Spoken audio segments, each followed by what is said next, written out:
Lord Balaram enjoyed living in Mathura and then in Dwarka. But he dearly missed Vrindavan, where he had grown up. One day, he decided to go back and visit his father and mother, Nanda Maharaj and Mother Yashoda. When he arrived in Vrindavan, everyone he knew had come to meet him at his home. He paid his respectful obeisances to his mother and father by touching their feet. All his small friends had already grown up, waiting such a long time to see their beloved Krishna and Balaram. They all laughed and talked together and put their arms around him. Nanda Maharaj and Mother Yashoda put Balaram, who was already grown up, on their laps. They hugged him and cried until he was all wet with their tears. They had missed him so much. Now they were very happy to have him back home. They asked, "My dear Balaram, how are our friends Vasudeva and Devaki? Now you and Krishna are big grown-up married men with children. Do you sometimes remember your poor father and mother, Nanda Maharaj and Yashoda Devi?" The gopis asked Balaram, "Does Krishna sometimes remember all the friends he used to play with in Vrindavan? Is he ever going to come back to Vrindavan to see us again? Has he forgotten us? We always remember Krishna. Every day we pick flowers from the forest and sew them into garlands. When he does not come, we are very disappointed and just sit there and cry. We would do anything if only he would come here and take the garlands we make for him." One gopi said, "My dear friends, Krishna speaks very nicely and smiles so sweetly. Any woman would give her heart and soul to him." Another gopi said, "Of course, Krishna is spending his time very happily without us. But the trouble is that we cannot spend our days very happily without him." Another said, "Krishna told us, 'My dear gopis, please do not worry. I will always think of you. You have served me with all your love and devotion, and I will always thank you for that.' We loved him so much. Now we know that all those sweet words were simply for cheating us. All of a sudden, he went away and hasn't come back."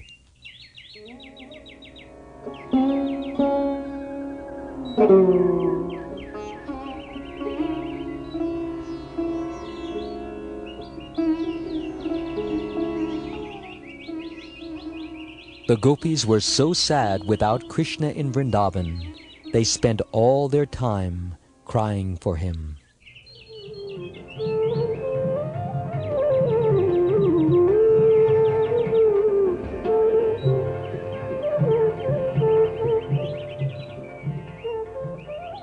While Balaram stayed in Vrindavan, he sometimes enjoyed the Rasa Dance with the gopis.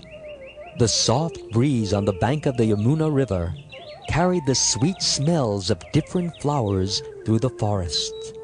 Moonlight filled the sky, and the Yamuna river was very bright. The demigod named Varuna sent his daughter Varuni in the form of honey oozing from the holes in the trees. The whole forest smelled of that sweet honey. Balaram and the gopis drank the Varuni juice together, while the gopis sang songs about the wonderful things Lord Balaram did. Lord Balaram felt happy. His eyes rolled, and he was dressed in nice long garlands of forest flowers.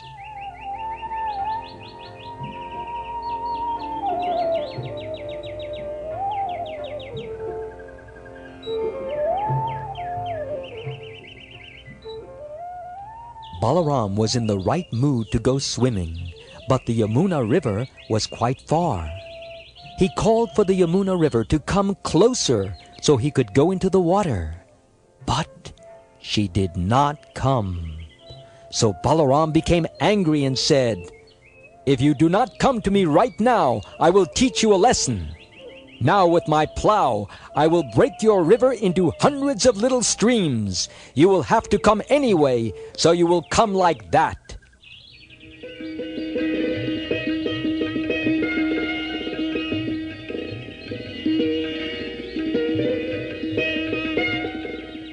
Yamuna became afraid and ran to him immediately, praying, "You are very loving to your devotees, so please excuse my mistake. I am really very sorry for not coming as soon as you called me. My dear Lord, please know that I have come now to do anything you ask." Lord Balaram forgave Yamuna and did not break up the river.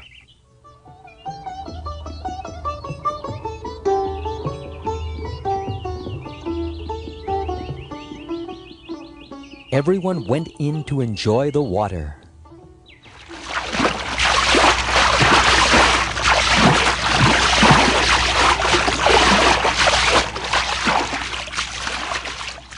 As Balaram came out of the water, a beautiful goddess of fortune came before him to offer him blue silk clothes and a valuable gold necklace.